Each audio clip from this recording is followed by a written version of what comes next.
Bueno, pues en primer lugar, antes de empezar, por supuesto, me gustaría dar las gracias a Héctor por la invitación y pues por poder estar hoy aquí con todos vosotros para presentar el siguiente trabajo. Bien, como el título de la charla indica, pues vamos a estar interesados en estudiar una familia de polinomios ortogonales donde pues van a venir involucrados tres grandes matemáticos, como ya decíamos, Freud, Nevai y Sobolev. Y bueno, ¿cómo voy a estructurar esta charla? A esto, nosotros vamos a estar interesados en estudiar una familia de polinomios a la que nos vamos a referir como polinomios de Nevai-Sobolev. Ahora comentaré por qué nos vamos a referir a esta familia de ese modo. Entonces, bueno, voy a comenzar introduciendo qué es lo que se conoce sobre estos polinomios y también sobre los correspondientes, sobre los polinomios estándar a los que vamos a denominar como polinomios de Nevai, ¿de acuerdo? Y bueno, ya pasaremos a ver una de las principales partes de la charla que va a estar dedicada al estudio de un tipo de asintótica local, conocida como asintótica tipo Meller-Heine, para esta familia de polinomios ortogonales de Sobolev. Claro, aquí es donde va a venir el interés también de este tipo de asintótica, es que nos va a dar también el comportamiento asintótico de los ceros. Y esto en parte va a motivar la segunda parte de la charla, porque nosotros vamos a estar interesados en cómo calcular de forma eficiente los ceros para esos polinomios de Sobolev, ¿de acuerdo? Ese va a ser, pues, gran parte de nuestro interés. ¿Cómo podemos calcular esos ceros de forma eficiente? Una vez que ya hayamos visto pues, esto, yo creo que sí nos dará tiempo y podremos ver pues, cómo podemos deducir cuál es la ecuación diferencial también que satisfacen estos polinomios de Sobolev, que al final van a ser una ecuación diferencial de cuarto orden. Bien, pues vamos a comenzar recordando pues, los pesos que vienen dados de la siguiente forma, se conocen como pesos de Freud, y justamente el caso en el que alfa toma el valor 4, pues es un peso que ha sido ampliamente estudiado en la literatura, y nosotros nos vamos a querer referir a él como peso de Nevai. ¿Por qué? Pues principalmente a que en el siguiente trabajo de 1983, pues Nevai recopilaba la gran cantidad de propiedades que se conocían para ese peso. Además, pues también recopila problemas abiertos y además pues también da aportaciones en ese trabajo. Además, pues en modo de homenaje, ya que bueno, pues se encuentra Nevai en su fase de retiro, pues hemos querido hacerle ese homenaje de referirnos a ese peso como peso de Nevai, ¿de acuerdo? Bien, voy a comenzar ahora pues recordando algunas propiedades que se conocen para los polinomios a los que nosotros vamos a referir como polinomios de Nevai, pues que van a ser los polinomios ortogonales respecto al siguiente producto escalar. Y bueno, las propiedades que voy a presentar ahora nos hacen falta para el resto del trabajo, ¿de acuerdo? Y bueno, eh, vienen en ese trabajo a modo de recopilación, pero es verdad que son resultados probados por matemáticos como Freud, Bonan y también Louis, ¿de acuerdo? Para ir centrando notación, pues vamos a considerar polinomios ortogonales mónicos, adelantamos como peso n mayúscula, la siguiente notación para la norma al cuadrado y, bueno, pues los ortonormales los vamos a denotar con minúsculas. Porque a lo largo del trabajo pues iremos trabajando con ambos tipos de estandarizaciones según el resultado que estemos abordando. Bien, pues resultados para esta familia de polinomios, que como decía, pues son de autores como Freud, Bonan, Liu. En primer lugar, pues la relación de recurrencia a tres términos para esta familia, pues si nos fijamos son polinomios simétricos, por tanto, pues no nos aparece el término P sub n en esa relación de recurrencia, y vamos a tener que el coeficiente que vamos a denotar como C sub n de la relación de recurrencia, que bueno, pues ya sabemos que es el cociente de las normas al cuadrado de esos polinomios de Nevai. Lo que se conoce para este coeficiente no se conoce su forma explícita, pero se tiene una relación de recurrencia no lineal, que es la siguiente, donde bueno, las condiciones iniciales para el coeficiente pues son que el C sub 0 vale 0 y el C sub 1 es el siguiente cociente de gamma.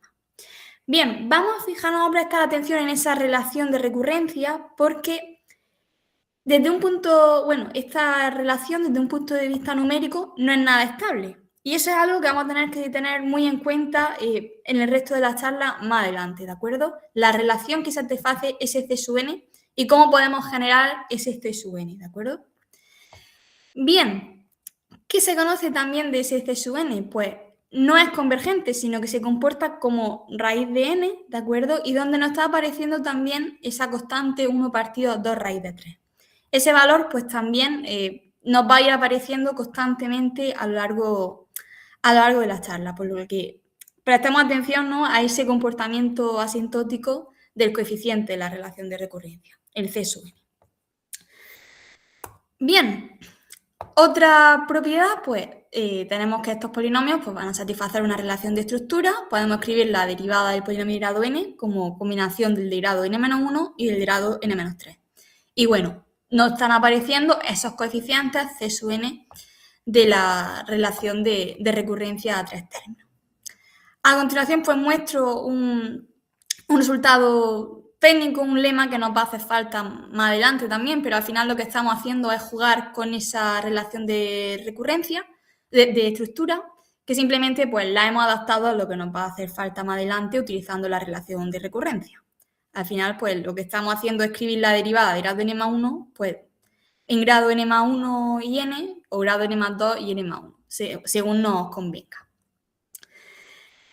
Bien, pero como comentaba en la introducción, nosotros vamos a estar interesados en un tipo de asintótica local que en un primer lugar pues, fue estudiada para las familias clásicas, tanto por Heine como por Meller, ¿de acuerdo? Y este tipo de asintótica lo que nos va a dar es información rescalada sobre los polinomios rescalados, perdón, en sus conjuntos compactos del plano complejo. Pero claro, aquí el punto está también en que gracias al teorema de Hurwitz, como consecuencia vamos a tener también información sobre el comportamiento asintótico de esos ceros rescalados, ¿de acuerdo? Este tipo de asintótica pues, ha sido estudiada en una gran cantidad de contextos. Podemos destacar pues, los siguientes, por ejemplo, para polinomios ortogonales múltiples, en diferentes contextos de polinomios ortogonales de Sobolev, excepcionales, resultados similares para polinomios ortogonales discretos, para polinomios hipergeométricos generalizados, también en Q, para la discontinuidad, es decir, en una gran cantidad de contextos.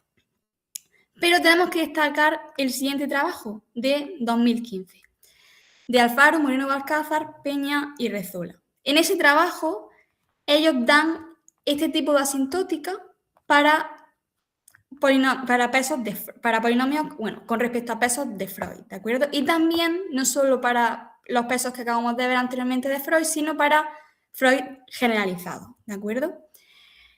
En particular, pues, este es el primero de los resultados que prueban y bueno, ellos consideran polinomios ortonormales, ¿de acuerdo? Y el peso que están considerando, pues bueno, es los pesos de Freud que veíamos anteriormente. Y bueno, pues claro, vamos a tener que, se tiene que distinguir, ¿no?, entre el caso par y el caso impar.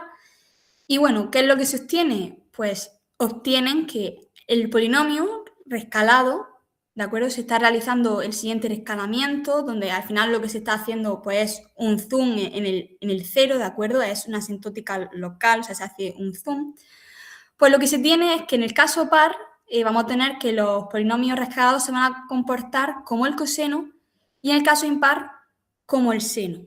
También pues, lo podemos escribir, si recordamos, pues, en términos de la función de Bessel, ya que pues, sabemos que el coseno pues, lo podemos escribir como una Bessel de parámetro menos un medio y el seno parámetro un medio. Bien, y si nos fijamos también, ¿qué más le aparece en la asintótica? Le está apareciendo el siguiente factor, el siguiente término, A sub n, ¿de acuerdo? Sobre esos números hablaré un poco más adelante, ¿de acuerdo? Pero es importante que nos fijemos en que le están apareciendo esos números que también aparecen justamente en el rescalamiento que se realiza de la variable, ¿de acuerdo? Bien, obtienen también el resultado para, como decía, polinomios de Freud generalizados, donde pues, el peso ahora pues, se le realiza la siguiente modificación, donde está apareciendo el siguiente factor, x elevado a 2m. Bien, si comparamos con lo que teníamos anteriormente, ahora ¿qué es lo que ocurre? Ahora la función límite que le aparece, pues en el caso par es la Bessel de parámetro m menos un medio y en el caso impar de parámetro m más un medio. Claro, generaliza al resultado que se tenía anteriormente, porque si m es 0, pues se recupera el resultado que teníamos anteriormente para para los pesos de Freud. Bien, bueno, y fijémonos que el reescalamiento pues, es el que se tenía anteriormente y pues nuevamente están apareciendo esos números, esos A sub n de los que ahora pues, voy a pasar a hablar. Vamos a escribirlo adaptándolo. Bueno, si nos damos cuenta, el peso de Neway que nosotros estábamos tomando anteriormente era sin ese 2, así que bueno, pues vamos a escribirlo adaptando la notación, ¿de acuerdo? Simplemente vamos a adaptar esa notación. De modo que ahora el reescalamiento que tenemos que tomar, si consideramos pues justamente el peso de Neway que estamos tomando, el reescalamiento pues tenemos que tener en cuenta ese factor, el 2 elevado a un cuarto. Y bueno, pues tenemos lo que estábamos viendo, que en el caso par, pues se comporta como el coseno, en el caso impar como el seno. Y bueno, quiero ahora enfatizar sobre ese factor que nos está apareciendo, ese A sub n. Esos A sub n son los números de Mascara-Manosaf, que si recordamos son cuando tenemos un peso dado de la siguiente forma, estamos en esa situación, si recordamos estos números que son la solución positiva de la siguiente ecuación. Entonces, en nuestro caso, para el peso de Neway que estamos considerando, pues tendríamos que Q es X a la cuarta, entonces pues simplemente si sustituimos, pues al final podemos ir haciendo resolvemos la ecuación y al final lo que tenemos es que simplemente pues tenemos que resolver esa cantidad de ahí. De ahí de donde llegamos a que ese valor, el número de Mascara-Manosaf, es justamente esa cantidad. Bien, estos números son muy relevantes, esta cantidad. De hecho, lo que se tiene, que es un resultado que prueban Saf y Mascar en el 85, es que la medida al final se concentra en el intervalo menos A sub n, A sub n, ¿de acuerdo? Entonces, esa cantidad nos va a ir apareciendo a lo largo de la charla, así que simplemente pues recordar pues, que toma ese valor, el A sub n, ¿de acuerdo? Bien, pero hasta el momento solo hemos hablado de Neway y de Freud, dos de los matemáticos que comentaba al principio, ¿no? Nos falta hablar de Sobolev. Y es que nosotros, al final, vamos a estar interesados en trabajar con los polinomios ortogonales respecto al siguiente producto escalar, que vemos que es una modificación de ese producto que teníamos de Neway anteriormente, donde ahora pues, aparecen involucradas las derivadas. Entonces vamos a considerar este producto de Sobolev. Cuestiones importantes. A lo largo de la charla, lo que queda en lambda siempre lo vamos a considerar estrictamente mayor que 0, ¿de acuerdo?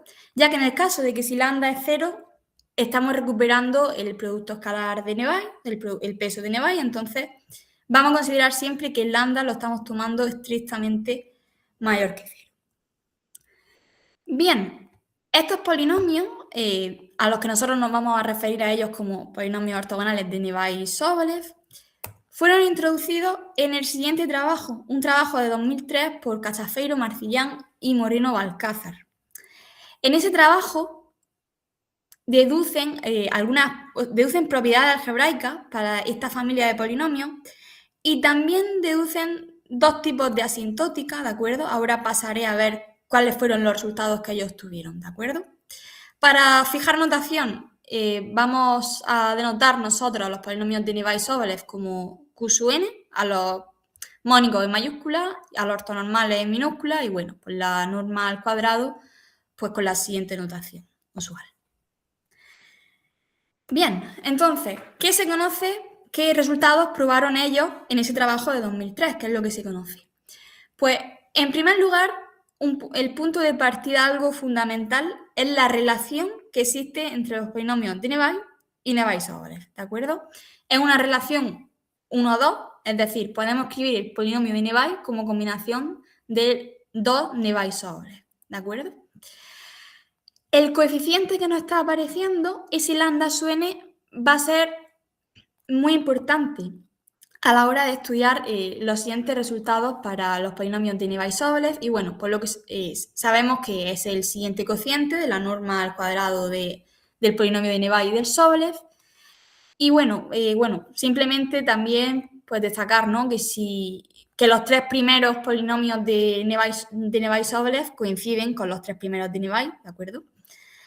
Y bueno, como comentaba, ese lambda sub n va a ser muy relevante. ¿Y qué se conoce para ese coeficiente?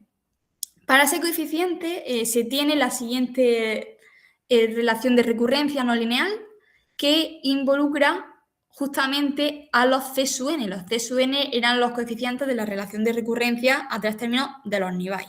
¿De acuerdo? Entonces, nos están apareciendo dos coeficientes que van a ser muy importantes. El lambda sub n, que es el de la fórmula de conexión 1, 2, y el C sub n. Pero vamos a fijarnos en algo más. La relación que satisface ese lambda sub n también va a ser una relación que no es nada estable, porque el C sub n venía, que lo podíamos calcular como también a través de su relación de recurrencia no lineal, pero el lambda sub n, pues vamos a fijarnos en la relación que satisface, ¿de acuerdo? Entonces, esas dos cuestiones serán, es algo que de lo que vamos a hablar más adelante, ¿de acuerdo? Desde el punto de vista numérico, sobre todo. Pero bien, ¿qué se conoce de este lambda sub n también? Pues lo que se conoce también es que está acotado de la siguiente forma. Cuando se divide por raíz de n, pues tiene la siguiente cota superior, raíz de 5 partido 3. Y también ellos en ese trabajo de 2003 obtenían su comportamiento asintótico. Nuevamente este coeficiente tampoco es convergente, sino que se comporta como raíz de n. Y ahora la constante que nos está apareciendo es 1 partido 6 raíz de 3. Bien. ¿Qué resultados además también probaban en ese trabajo de 2003? Pues obtenían los siguientes tipos de asintótica. Por un lado obtenían la asintótica relativa y por otro lado también obtenían la asintótica exterior, ¿de acuerdo?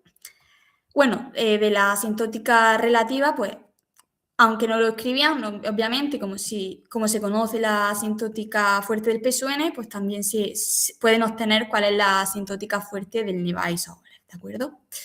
Pero claro, entonces, si ellos tuvieron ya estos dos tipos de asintótica, ¿por qué nosotros ahora volvemos a estudiar otro tipo de asintótica? Desde un punto de vista global, con estos resultados que ellos tuvieron, lo que vemos es que fuera del eje real lo que tenemos que, desde el punto de vista asintótico, las dos familias se comportan de forma igual. De forma igual, lo vemos en esa asintótica relativa. Entonces, una de las cuestiones que nos planteábamos era si desde el punto de vista asintótico, desde un punto de vista local, vamos a tener diferencias considerables entre ambas familias o no. Y luego también la otra motivación que teníamos era la asintótica, que nos va a dar información sobre el comportamiento asintótico de los ceros, va a ser la asintótica de Meller-Heine. Por tanto, de ahí era la motivación nuestra, ya que estamos interesados también en esos ceros, en ver cuál era la asintótica Meller-Heine para esos polinomios de Neva-Isobolev. Así que bueno, ya podemos pasar a obtener ese resultado en el que estamos interesados, del que he estado hablando, asintótica Meller-Heine. Y bueno, vamos a trabajar ahora con polinomios ortonormales, ya que, bueno, la asintótica para los polinomios de Nibay la hemos escrito en términos de los ortonormales, entonces vamos a ir con ortonormales. Bien, entonces lo primero que tenemos que hacer es adaptar la notación. Veníamos trabajando, bueno, las relaciones algebraicas que teníamos eran para polinomios mónicos, entonces pues vamos a pasarlo a ortonormales, ¿de acuerdo? Entonces simplemente la fórmula 1, 2 que teníamos anteriormente, pues si dividimos por la norma del polinomio de Nibay, ¿qué vamos a tener? Pues que ahora el ortonormal de Nibay lo podemos escribir en combinación de unos polinomios tilde que al final que son pues, los mónicos Neva-Isobolev pues divididos por la norma del P sub n, ¿de acuerdo? Y ahora, ¿qué vamos a tener? Pues que el coeficiente que nos aparece en la fórmula de conexión pues va a ser el siguiente T sub n. Ese T sub n, pues obviamente va a estar completamente relacionado con el lambda sub n que teníamos anteriormente, pero ahora pues nos está apareciendo también ese cociente de las normas, ¿de acuerdo?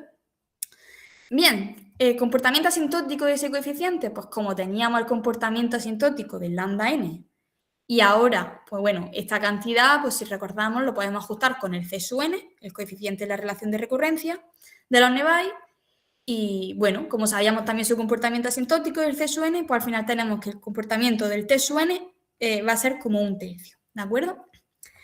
Entonces, ¿cuál es el interés o uno de los intereses, ¿no?, de esa relación 1-2? Pues va a ser que nos va a permitir escribir el polinomio de Neva-Isobolev como combinación solo de los polinomios de Neva, ¿de acuerdo? Eso es lo que vemos a continuación, ¿no? Que si aplicamos de forma recursiva, ¿no? esa fórmula 1, 2, pues vamos a tener que el polinomio, el Q sub n tilde, lo podemos escribir como suma de los polinomios de Nevai. Bien, nos está apareciendo ese coeficiente, el L sub j, que va a ser pues el producto de los T sub n, ¿de acuerdo? Y bueno, pues, ¿qué vamos a tener? Pues para un j fijo, pues como teníamos el comportamiento del T sub n, pues el LJ pues se va a comportar como un tercio elevado a j, ¿de acuerdo? Pues bien, ahora ya sí, pues presento ese resultado que vamos a pasar a probar a continuación, que es pues el primer resultado que presento, ¿no? Que es la asintótica tipo Meller-Heine para esos polinomios de Nevai-Sobolev. Entonces, cuestiones en las que quiero que nos centremos, que nos fijemos.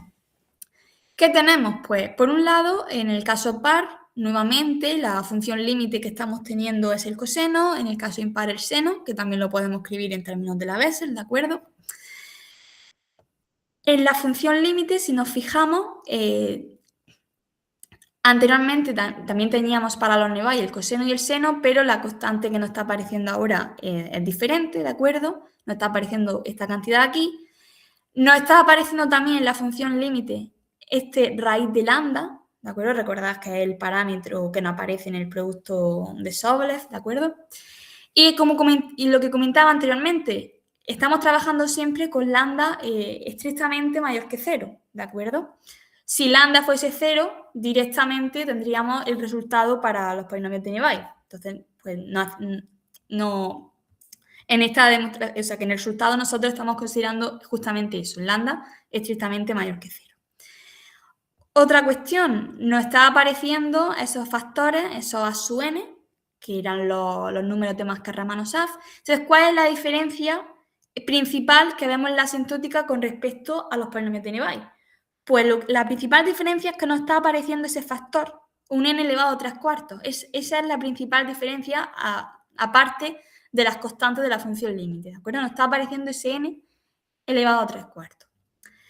Bien, pues entonces vamos a ver cómo podemos demostrar este resultado, ¿de acuerdo? Lo voy a hacer en el caso par, aunque en el caso impar, pues podríamos razonar de forma muy similar, simplemente pues tenemos que adaptar algunas cuestiones técnicas en ciertos puntos, pero bueno, yo lo voy a hacer a continuación para el caso par. Bien, otra cuestión, lo estamos haciendo para polinomios ortonormales, ¿de acuerdo? Como ya comentaba.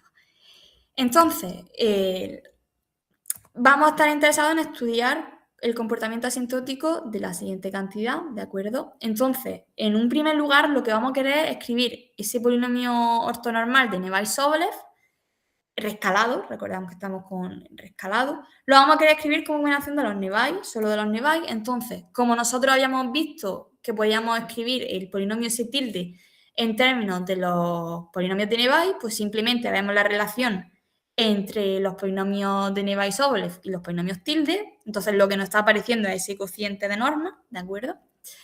De modo que al final, pues teniendo en cuenta esa relación que teníamos para los tildes, pues ya tenemos escritos los polinomios de Nevai-Sobolev ortonormales en términos de los Nevai, como la siguiente suma.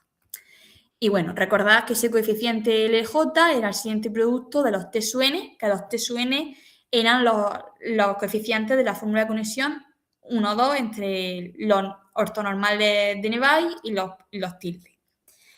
Bien, pues entonces si ya tenemos toda esa información, pues podemos pasar a estudiar el comportamiento asintótico en el que estamos interesados, que es de este término, ¿de acuerdo?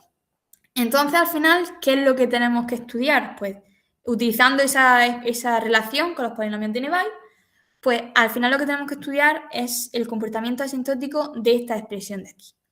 Entonces, por una parte vamos a estudiar el comportamiento asintótico de este primer factor, pero por otra parte también tenemos que estudiar de este segundo factor. Para ese segundo factor, al final lo que tendremos que hacer será poder intercambiar el límite con la suma, y para eso pues necesitaremos el teorema de la convergencia dominada de Lebesgue, ¿de acuerdo? Antes de pasar a ello, al intercambio del límite con suma, pues vamos a estudiar primero cuál es el comportamiento asintótico de esa parte que he marcado en azul, que bueno, pues que para simplificar notación lo voy a denotar como el S sub j de 2n, con ese reescalamiento que estamos trabajando.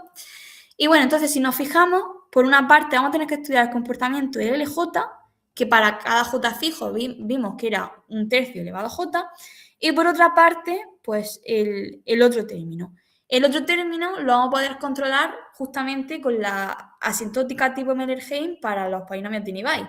Pero hay un detalle que tenemos que tener en cuenta, y es que para poder aplicar la asintótica tipo Euler-Heim de los Nibay, el índice de los polinomios de reescalamiento tenía que coincidir. Aquí lo tenemos con el índice corrido en el reescalamiento. Pero eso no es un problema, porque justamente en ese trabajo de 2015 en el que daban la asintótica para los polinomios de Freud generalizados, también probaban que si el cociente de reescalamiento con el índice desplazado, bueno, con el índice y con el índice desplazado tiende a 1, lo que se tiene es que al final se mantiene la misma función límite, ¿de acuerdo? Entonces, pues no tenemos problema, pero es verdad que es un detalle que tenemos que tener en cuenta.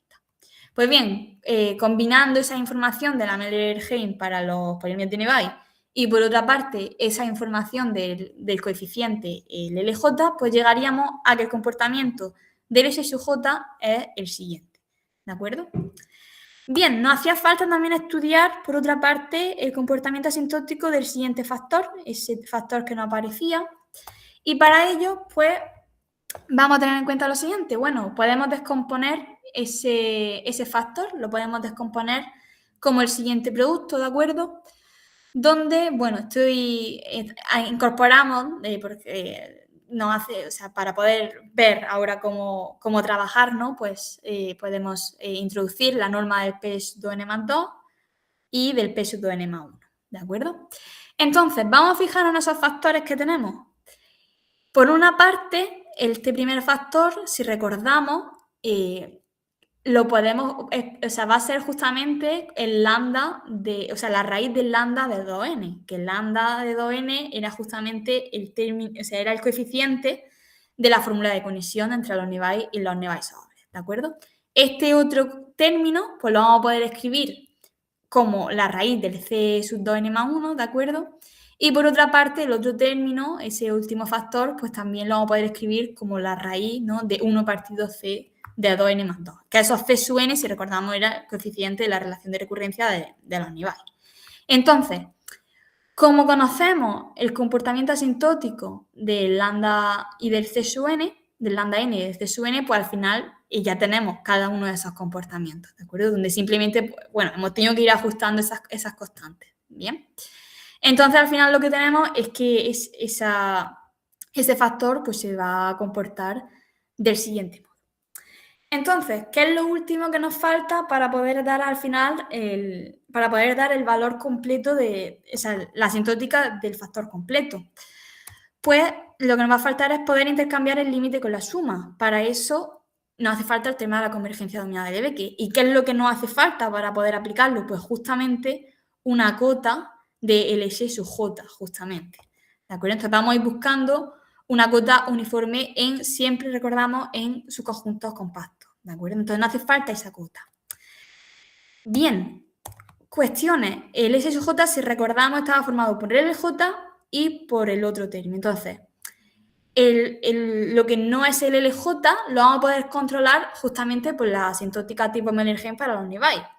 ¿Qué es lo que vamos a tener? Pues que vamos a tener una cota en compacto. Vamos a tener una cota en compacto de esa cantidad, gracias a la asintótica Euler-Heim. A partir de cierto n, pues tenemos esa cota en compacto. Pero ¿qué ocurre? Para el LJ tenemos que tener, tenemos que hacer un poco más de trabajo, tenemos que tener en cuenta algunas cuestiones para llegar a esa cota.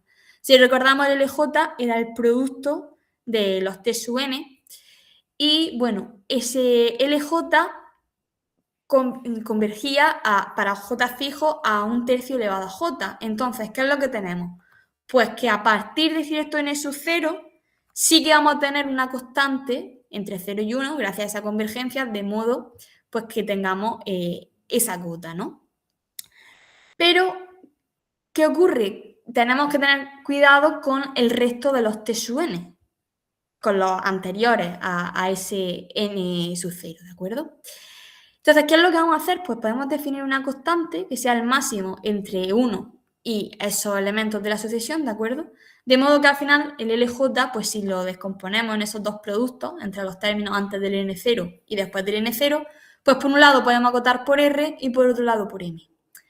Como esa M sí que hemos visto que al menos vale 1, pues entonces podemos seguir la cadena de desigualdades y al final lo que tenemos es justamente a que tenemos el LJ acotado por una constante, que es justamente esa cantidad, por R elevado al J fijo, ¿de acuerdo? Entonces, y ese R sí que está entre 0 y 1. Por tanto, de esa forma ya sí que tendríamos una serie mayorante que íbamos buscando para poder aplicar el tema de la convergencia dominada de Lebesgue.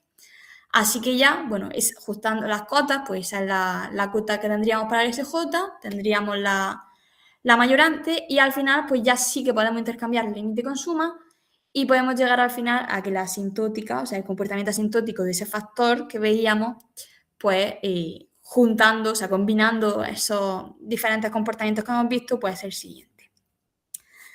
Bien, para el caso impar, pues no lo voy a probar, pero bueno, pues iría ir ajustando en ciertos puntos cuestiones técnicas. Se puede probar de forma similar. Bien, como comentaba al principio, veíamos que tenemos una diferencia en la función límite y son esas constantes. Entonces, una cosa que también quisimos ver es ¿para qué valor de lambda del producto de los Nevaj-Sobolev coinciden la función límite en el caso Nevaj y en el caso Nevaj-Sobolev? ¿De acuerdo? Y lo que vemos es que el valor para el que coinciden es el siguiente, ¿de acuerdo? En torno a 0,23. Entonces, ¿qué es lo que tenemos? Pues que si tomamos un lambda en el producto escalar por encima de esa cantidad, la función límite pues, va a tener una amplitud más pequeña, pero si tomamos el lambda más pequeño, pues la amplitud aumenta, ¿de acuerdo? Entonces, eso es lo que queríamos mostrar en esta gráfica, pues que para el lambda en el que coinciden ambas funciones sería la función que estamos marcando en azul, y bueno, vemos que cómo aumenta esa amplitud o disminuye dependiendo del valor de lambda. Bien, más cuestiones. Como tenemos convergencia uniforme, pues la asintótica también nos da información sobre, bueno, sobre la asintótica de la derivada, ¿de acuerdo? No solo de los polinomios, sino también de la derivada. Y bueno, pues en ese caso lo que se obtiene es también pues, los siguientes comportamientos asintóticos. Pero, como comentaba, el interés en parte de estudiar este tipo de asintótica era ver consecuencias sobre los ceros. Y de hecho, junto con el teorema de Hurwitz, ¿qué vamos a tener? Pues que ahora, para el caso par, los ceros rescalados se van a converger a los ceros del coseno y en el caso impar a los ceros del seno. Para los puntos críticos, pues también se puede razonar este comportamiento, pero bueno, vamos a centrarnos ahora mismo en el comportamiento de los ceros, ¿de acuerdo? También, bueno, si tenemos en cuenta el rescalamiento, porque recordamos que estamos con los ceros rescalados, lo que tenemos también es que tenemos el siguiente comportamiento de la distancia entre dos ceros consecutivos, ¿de acuerdo? Recordad que la sub n era el número de Mascara-Ramanujan que venía en la asintótica, ¿de acuerdo? Pero claro, hasta ahora lo que tenemos es comportamiento asintótico de los ceros. Pero ¿qué se sabe más de los ceros? Que al final lo que estamos interesados. Pues en un trabajo de 2007, Moreno Balcázar lo que prueba es que los ceros para estos polinomios de Nevaj-Sobolev son reales y simples y además que se entrelazan con los ceros del polinomio de Nevaj. ¿De acuerdo? Pero no tenemos un resultado teórico, una expresión explícita para esos ceros. Entonces, aquí es donde pues, nosotros nos planteamos cómo podemos calcular de forma eficiente los ceros de estos polinomios de Nevaj-Sobolev, sería la cuestión. Sobre cálculo de ceros de polinomios de Sobolev, pues tenemos que destacar el siguiente trabajo de Gauchi y de Arno, ¿de acuerdo? Y bueno, pues también destacamos el libro de Gauchi, el 2004, pero recientemente ha habido un interés considerable, una nueva línea, un nuevo interés por parte de autores belgas y autores italianos, junto con Marcillán, donde han empezado a abordar justamente ese problema, cómo podemos, el cálculo de los ceros de polinomios de Sobolev, ¿de acuerdo? En esos trabajos ellos siempre trabajan con MATLAB, con un paquete extra del que luego hablaremos más adelante. Entonces, ¿cómo vamos a proceder nosotros, de acuerdo? Pues al final lo que vamos a querer hacer es poder transformar el cálculo de los ceros en el cálculo de autovalores generalizados, ¿de acuerdo? Entonces, en primer lugar, necesitamos cuál es la relación de recurrencia que satisfacen los polinomios de Navier-Sobolev, los Q sub n. Lo que llegamos es a que satisfacen una relación de recurrencia a 5 términos, estos polinomios. Bueno, ahora un detalle, vamos a trabajar con polinomios mónicos, ¿de acuerdo? Que nos resulta pues, más cómodo para obtener estas relaciones, pero podemos trabajar con ortonormales sin ningún tipo de problema, ¿de acuerdo? Bien, entonces, llegamos a una relación de recurrencia a 5 términos, donde una cuestión también relevante, los coeficientes, esos coeficientes de la relación de recurrencia a 5 términos para los Navier-Sobolev van a venir dados en términos de los coeficientes, de esos dos coeficientes con los que estamos jugando todo el rato, el C sub n y el lambda sub n. Relación de recurrencia para los Navier y fórmula de conexión de los Navier y los Navier-Sobolev, ¿de acuerdo? Entonces, esos coeficientes solo dependen de esos coeficientes que hayamos visto anteriormente. Bueno, vamos a ver también cómo podemos llegar a esa relación de recurrencia para los Navier-Sobolev. Pues al final el punto de partida va a ser la fórmula de conexión 1,2 entre los Navier y los Navier-Sobolev. Porque si multiplicamos por x, pues ¿qué vamos a tener? Pues que en el término de la derecha vamos a poder ahora aplicar la relación de recurrencia a 3 términos para los Navier. Entonces, al aplicarla, ¿qué tenemos ahora? Pues que en los polinomios de Navier pues podemos aplicar la fórmula de conexión 1 o 2 con los Navier-Sobolev, de modo que al final pues ya tendríamos todo escrito en términos de Navier-Sobolev. Así que pues de esa forma llegamos a la relación de recurrencia para los Navier-Sobolev. Bien, entonces vamos a fijarnos, esa relación de recurrencia a 5 términos lo podemos escribir de forma matricial del siguiente modo. Bien, nos están apareciendo dos matrices, A sub n y B sub n, con esos coeficientes que hayamos visto, que solo dependen del C sub n y del lambda sub n.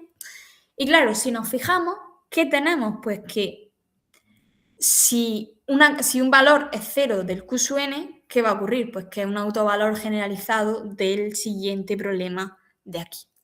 Entonces, la forma en la que nosotros vamos a calcular los ceros es obtener los autovalores generalizados de ese problema, ¿de acuerdo? Nosotros vamos a trabajar con matemáticas. Todo lo que voy a mostrar a continuación pues va a ser con la versión 14.2.1, ¿de acuerdo? Y bueno, ¿cómo vamos a proceder para el cálculo de los ceros? Pues vamos a proceder de la siguiente forma, con los siguientes pasos. Vamos a comenzar calculando esos coeficientes tan relevantes a lo largo de toda la charla, el C sub n y el lambda sub n.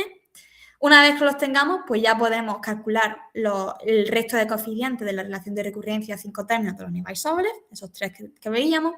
Eso ya pues podemos escribir las matrices A sub n y B sub n, y al final pues con el comando eigenvalues de matemática pues nos va a devolver directamente los autovalores generalizados, que van a ser justamente los ceros de los polinomios. Pero aquí hay una cuestión fundamental, que ya la comentaba anteriormente. ¿Qué ocurría con esos C sub n y esos lambda sub n? Los vamos a generar a través de esas relaciones de recurrencia no lineales. Entonces, desde el punto de vista numérico, ¿qué va a ocurrir? Pues que se va a producir una pérdida considerable de dígitos. Entonces, ¿cómo podemos evitar eso? Pues vamos a trabajar en precisión extendida con matemáticas, utilizando el siguiente comando, donde nosotros vamos a trabajar con 1000 dígitos de precisión extra, ¿de acuerdo? Para poder realizar los experimentos numéricos, para poder realizar la experiencia numérica. Bien, ¿qué es a lo que llegamos? Pues bueno, primero voy a presentar un ejemplo, un primer experimento en el que, bueno, estoy mostrando los tres primeros ceros positivos para los polinomios de Navier-Sobolev, para grados 100, 200 y 300, aunque es verdad que nosotros hemos hecho experimentos con grados mucho mayores, ¿de acuerdo?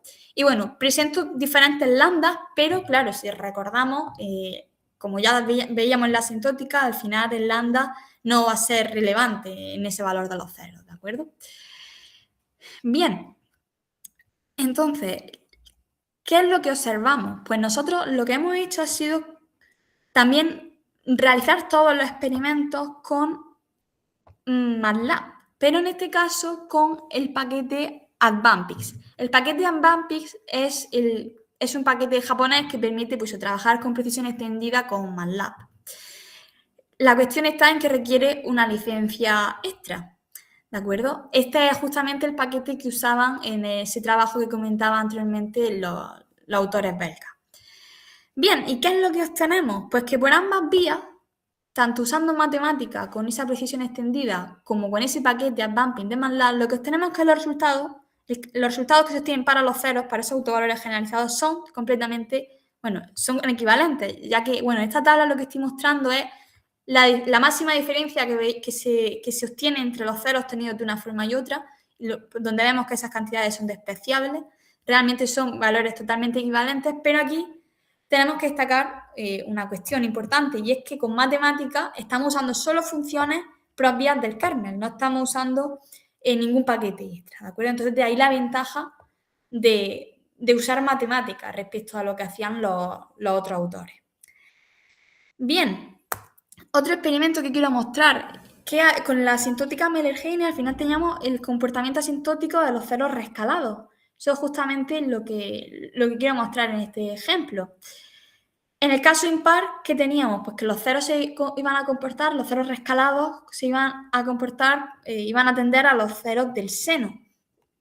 Y justamente pues, vemos eso en la siguiente tabla, como para valores impar, para grado 275, pues vamos viendo esa convergencia, esa similitud a los ceros del seno. Ya para 275, que no es un grado tan elevado, pues ya vamos viendo esa convergencia, ¿de acuerdo? Bien, una vez que ya hemos hablado sobre los ceros, que era lo que estábamos interesados, esa ventaja de calcularlo utilizando matemáticas, ¿de acuerdo?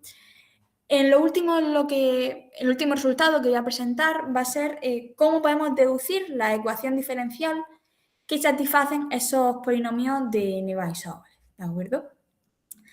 Para ello vamos a utilizar, vamos a obtener primero los operadores escalera, los ladder operators, y esa será la herramienta que utilizaremos para poder construir esa ecuación diferencial. Para ello, en un primer lugar tenemos que tener en cuenta algo, y es que necesitamos poder transformar el producto de Sobolev, el producto de Navier-Sobolev, llevarlo al producto de Navier, ¿de acuerdo? Y para eso, al final, pues bueno, si realizamos integración por partes, lo que vemos es que si definimos el siguiente operador que vamos a denotar como L, lo que vamos a tener es que el producto de Navier-Sobolev, pues lo podemos llevar al producto de Navier del siguiente modo. De modo que al final, pues ya estamos recuperando esa simetrización, ¿no? Esa propiedad. Vamos a fijarnos en algo también, y es que el operador L, al aplicado al Q sub n, ¿qué va a ser? Pues va a ser un polinomio de grado n más 2, ¿de acuerdo? Porque nos está apareciendo ese término donde, pues como aparece el factor x elevado a 3, pues con la derivada, pues va a ser un polinomio de grado n más 2. Bien, para poder deducir los ladder operators, los operadores de escalera, vamos a necesitar primero algunas relaciones entre... Bueno, una cuestión que no he comentado todavía y que va a ser importante es que, claro, hemos buscado ese operador L porque al final nosotros ahora con lo que vamos a trabajar es justamente con el operador L aplicado al Q sub n, es decir, vamos a estar trabajando todo el rato a continuación, vamos a tener la ecuación diferencial para esos polinomios que surgen de aplicar ese operador, ¿de acuerdo? Para poder tener esa propiedad. Bien, entonces... ¿qué es lo que necesitamos para poder llegar al final a los ladder operators, a esos operadores de escalera, para estos polinomios que surgen de aplicar el operador L al polinomio de Navier-Stokes? Pues necesitamos primero una relación entre esos polinomios y los polinomios de Navier, ¿de acuerdo? ¿Cómo obtener esta relación? Pues si recordamos, pues, bueno, vamos a poder expandir entonces ese polinomio que surge como consecuencia de aplicar el operador L, pues hemos visto que es de grado n más 2, con coeficiente líder 4 lambda n, de modo que podemos expandir en términos de los polinomios de Navier. ¿Y qué vamos a tener ahora? Pues que para esos cálculos de los coeficientes de Fourier, ¿qué va a ocurrir? Pues que ahora lo que vamos a tener es que podemos aplicar esa propiedad de transformar el producto de Navier al Navier-Sobolev, ¿de acuerdo? Y bueno, por ortogonalidad, pues lo que vamos a tener es que hasta n-1, ese producto pues va a valer 0. Para n, pues simplemente pues podemos expresarlo en términos de los coeficientes de los C sub n y el lambda n. Y para n más 1, ¿qué vamos a tener? Pues que usando la fórmula de conexión, pues nuevamente podemos escribir el Q sub n en términos del Q sub n menos 2 y del P sub n, de modo pues que también va a ser 0 por ortogonalidad. Bien, una vez que ya tenemos eso, pues tenemos que el coeficiente de Fourier que tenemos es este de aquí. Y bueno, como íbamos buscando escribirlo en términos del n más 1, pues relación de recurrencia, y ya lo tenemos escrito todo pues en términos del n más 1 y el n. Para la derivada, pues bueno, pues simplemente podemos derivar esa expresión anterior y ya pues tendríamos todo, pues tendríamos esas dos expresiones, tanto para la derivada como la expresión del polinomio que surge de aplicar el operador al Q sub n. Otra relación que también vamos a necesitar, que surge de adaptar la anterior, pues escribir ese polinomio, el que surge de aplicar ese operador al Q sub n más 1 en términos del P sub n más 1 y del P sub n. Y bueno, también la derivada, pues en términos igual, del n más 1 y del n. Otro resultado, un resultado técnico que no hace falta, es ahora escribir el Nevai en términos de ese polinomio del operador L sobre el Q sub n y bueno, también para el P sub n. De modo que al final con estas relaciones, que son relaciones algebraicas, a lo que llegamos es a que podemos definir los siguientes operadores escalera. Donde el primero de ellos pues, va a ser un lowering, porque al final, bueno, cuestión importante, actúan esos operadores sobre el L aplicado al Nevai sobre, ¿de acuerdo? Entonces lo que vamos a tener es que el primero de ellos pues, va a ser un lowering porque nos va a devolver el polinomio de grado inferior y el otro va a ser un raising porque va a aumentar, nos va a devolver el polinomio de grado superior. Estas cantidades, bueno, se conoce todo explícito, simplemente que no lo he incluido en la transparencia pues para evitar demasiado espacio, pero bueno, todas esas cantidades se pueden ver en el resultado del trabajo que hemos publicado en 2026, ¿de acuerdo? Y ya justamente con una vez que tenemos definidos los operadores escalera del siguiente modo, pues ¿qué vamos a poder hacer? Pues los vamos a poder combinar y una vez que los combinemos, pues vamos a poder obtener cuál es la ecuación diferencial para esos polinomios que surgen de aplicar el L. ¿Qué es lo que vamos a llegar? Pues que van a verificar una ecuación diferencial de segundo orden, que es la siguiente de aquí. ¿Cómo podemos pues, realizar la prueba? Pues al final lo que podemos hacer es, teniendo en cuenta esa definición justamente que habíamos visto, lo que verificaban esos operadores escalera, pues vamos a tener que podemos escribir la siguiente igualdad y también por lo que verificaba el otro operador, pues vamos a poder escribir esta relación, ¿no? Entonces ahora ya, si aplicamos la definición del operador, pues tendríamos este desarrollo. Al aplicar el otro operador, pues tendríamos esta otra expresión y ya pues ajustando, al final lo que tendríamos pues esa ecuación diferencial de segundo orden. Pero claro, todavía no hemos llegado a la ecuación diferencial que satisfacen los Q sub n, porque ahora mismo lo que tenemos es la que satisfacen estos polinomios con el operador L. Pues si deshacemos, ¿no?, ese operador, al final lo que tenemos es que satisfacen una ecuación diferencial de cuarto orden. Una ecuación diferencial donde, bueno, esos coeficientes pues tampoco los he incluido, pero todo es explícito, está en ese trabajo de 2026. Y bueno, esos coeficientes también, bueno, se pueden calcular con cualquier programa, de cálculo simbólico, ¿de acuerdo?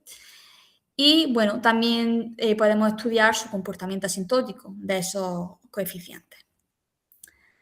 Ya para terminar, pues quiero un poco recapitular y mencionar las principales referencias. En primer lugar, los resultados que he mostrado en la charla pues están publicados en el siguiente trabajo de 2026. Por otra parte, esos dos trabajos anteriores en los que se consideraba esta familia de polinomios de Nevai-Sobolev, que eran el trabajo de 2003 y el trabajo de 2007 con respecto a los ceros.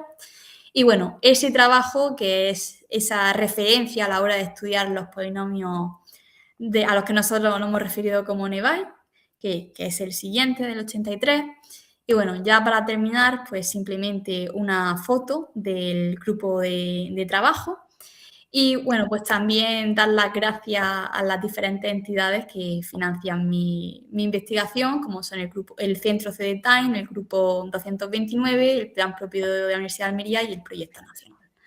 Así que bueno, pues muchas gracias a todos por vuestra atención, espero que haya sido de interés. Si queréis ir al artículo, pues podéis escanear este código que directamente os lleva al trabajo. Así que bueno, pues muchas gracias a todos.